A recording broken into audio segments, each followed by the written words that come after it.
as a chosen one, there are people that you have to pivot because they are low-key betrayers. But that's not the whole part. These people will do what they can to get as close to you as possible without their motives being detected. So what I want to do is help you today to be able to detect those motives and to get yourself to a place of safety and fortitude and power where you do not have to fall prey to a betrayer, okay? Now, the Bible tells us in Matthew 10:16 to be wise as a serpent, but harmless as a dove. So wisdom deals with what you know.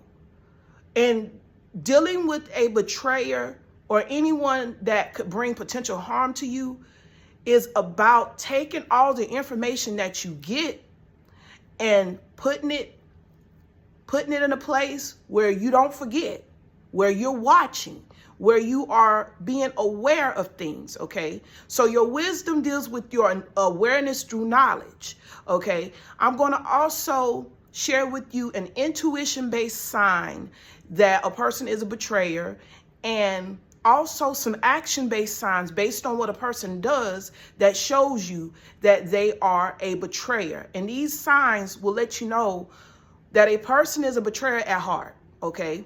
Or will betray you at some point, okay? Because I do believe there are some people that will do things to you that they won't do to other people. And sometimes because of who you are, people will do things to you and not other people, mainly because you are a threat, mainly because you're carrying something valuable. And that's why some people, they have to find themselves getting close to you to try to figure out what is it? What's your secret behind X, Y, and Z? So we're going to talk about it in this message. So the first thing I want to share with you is the intuition-based sign that a person is a betrayer. And the first thing it is like what I said, intuition-based. It's that gut feeling, all right? You ever heard somebody say, I got a gut feeling about this, or I don't feel too right about this. Something just feels a little off. That's a sign.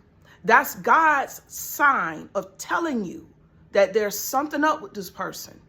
So when you feel that, that means do not get overly invested with a person just because on the outside they look innocent or they're saying something that sounds right.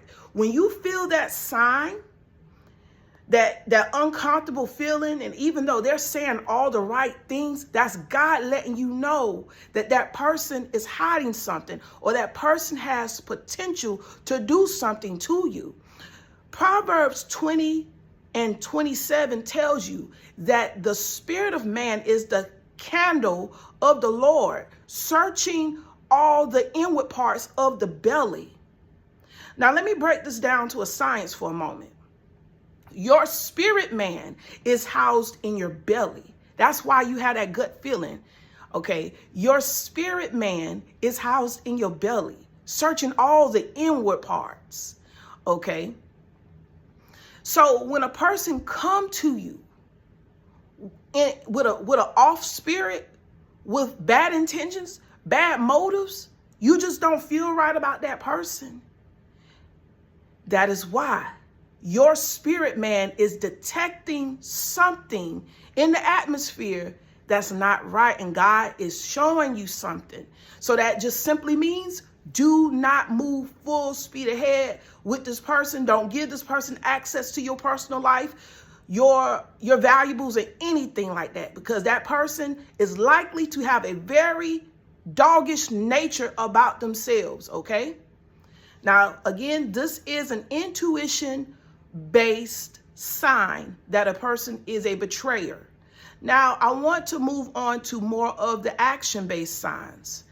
And an action-based sign, the first one that I'm going to name is that a person is moving weird, okay? When a person moves weird, they move funny, they're doing things that's out the ordinary, which will also activate your intuition as well, because you're wondering, you feel confused about some things, there's no explanation, and they're moving weird.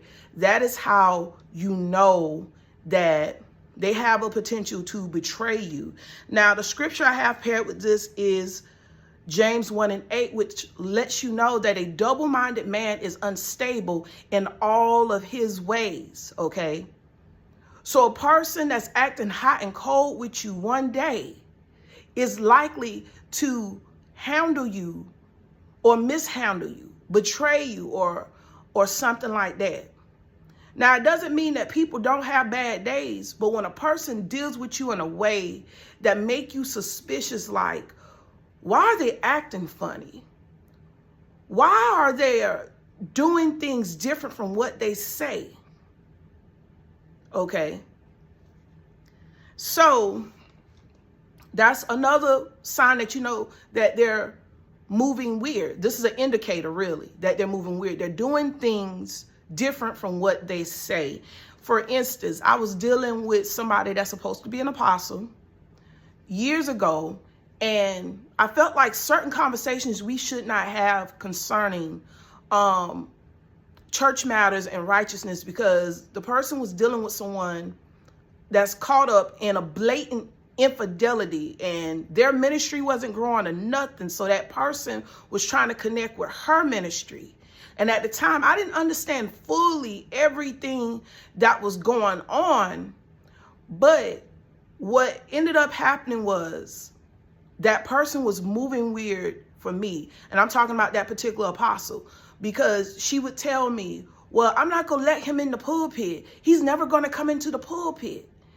And next thing you know, she's creating opportunities for him to get into the pulpit and feel good, to feel like he's doing something. And I was like, hold up. I was thinking to myself, hold up. She said he was never going to enter that pulpit. And here she go creating opportunities for him to enter that pulpit. And so ultimately, she ended up betraying me. Okay, so that was a hard lesson I had to learn. And the sign that I seen there that, I did not recognize as betrayal then is that when a person says something completely different from what they're actually doing. And when a person does that, it's to throw you off. That's a distraction tactic. When a person have your mind thinking that this is what we're supposed to do, but they turn around and they don't even say, well, you know what? I decided that I need to do something different for X, Y, and Z. But they just try to sideswipe you with something. That's how you know. It's a distraction tactic. Yeah, it's a distraction tactic to have your mind in another place while they're doing what they really wanted to do. And because both of them are fallen leaders, she was covering for him the whole time, and I didn't realize it. Okay. And when I say this, the last thing that I'm going to share with you is going to all make sense with these action-based signs. Okay, so we're looking at what a person is doing to show that they have that potential to betray you. All right. Another thing that a person will do when they have a motive to betray you, whether they have it fully planned out or not, is the tendency to pry. So just like you are to gather information, remember, being wise as a serpent, but gentle as a dove. So you're going to gather the information, and you're not going to give them too much of your information. You're not going to give them the personals or access to your values, but they are going to gather information through prying. Whatever little cracks they can find to get close to you, they're going to try to slither right up in there. Okay. So they have the tendency to pry and ask personal questions or get personal real quick, real soon, too early or whatever. And it's abnormally early to the point where you feel uncomfortable. You really don't want to talk about certain things. And a lot of times we want to be kind. I know I've been guilty of it when people ask me personal questions and I want to be kind. And I'm thinking I'm being kind when at the end of the day, I needed to put boundaries there. And so I had to learn how to put boundaries there. When people want to ask personal questions, you know, they want you to answer, and they know that you're a Christian. So they feel like you should answer. You should give me this answer. You a Christian. You shouldn't be lying. You right. And I shouldn't give you everything you want to, because this Bible protects me, okay? The Bible protects me. So you, in those moments there, what you would do is delay on giving the answer. Come up with an answer that's not a lie. Even if you have to flat out tell them, you know, I really just don't want to talk about it. I want to change the subject. And then, you know, that's that boundary right there. And if they want to create tension after that, you just simply walk away in the conversation on the phone. Hey, I have to go, hang up, whatever. Because right here, when they want to pry, it is to collect data. Okay, a person that don't have good intentions, they're going to collect data on you to use it against you later. Okay. So they ask personal questions. And one example of you seeing this happen in the Bible is in the classic story of Samson and Delilah. Samson came with this power that Delilah and the people that she was on assignment for to figure out what type of power, what's the secret to Samson's power to take him down. So when a betrayer comes and they're asking these personal questions, they're prying, and Delilah kept prying and prying and prying, and Samson's downfall was given in. His downfall was given in, and he was looking at all the wrong stuff concerning Delilah instead of what's going on here. He knew that his power secret was being threatened. And instead of him turning her away, he became so enamored with the outward appearance. And just to keep her in his space because of what he thought he wanted, he gave up his power. So as chosen ones, as people of God, don't give your power up to somebody that's coming to pry. All of a sudden, they want to know something personal about you. When somebody asks you something personal too soon, that means they see something about you that's good, but they're trying to collect data because they're looking for that perfect time and place to attack, okay? This is not to make you paranoid, but we have to learn to be wise as a serpent, but gentle as a dove. Okay. Now, the final thing I told you that I've been coming back to earlier about discerning a person with intuition-based signs concerning betrayal is compromised behavior. Okay. It's compromised behavior. It sort of aligns with being double-minded, but compromised behavior is when you outwardly see a person that don't respect the things of God, even in their behavior at times too. There was one person on the outside, you could see that person names on flyers. One person I used to deal with, you see that person name on flyers for a conference, flyers for this, in the pulpit, preaching and teaching, and outside the pulpit, the person cussing and acting like, you know, she of the world. I done came across a couple of people, you know, on the outward, they're presenting themselves as a person of God, but behind closed doors, they're acting like a devil. They doing stuff that's unbecoming. And they don't want you to check them because they know they're wrong. So,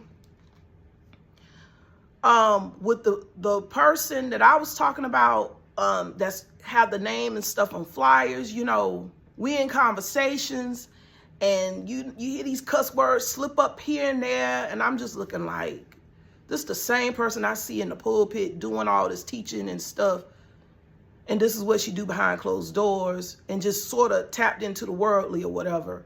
And me, I feel like if I'm going to be somebody's sister in the Lord, somebody's friend or whatever, to at least tell them the truth with love, You know, because if that's not what I do and I put you in my presence and you're supposed to be a woman of God, don't do it around me. And that's how I feel. So I nicely and kindly checked her, but I learned that she was moving amongst one of these signs, and I was just like, I got to pull back. I got to pull back. She was moving weird. She was one of those that was telling me one thing but doing another, and then I realized this person is not for me, so I had to shut that person all the way down. All right, and I simply just didn't call anymore. I just left that person alone. There's another person, and like I said, anybody that disrespects the things of God, and you are a person that live upright and you do your best to stand on the word of God, if they disrespect the things of God, they're going to disrespect you. Because if you are walking in alignment to God and you reflect him well, they're going to disrespect you. If you see them cuss in the house of God, if they're defiling what is sacred, if they're deviating from their Christian values, they're going to disrespect you and they're going to treat you the same way they regard God. Okay?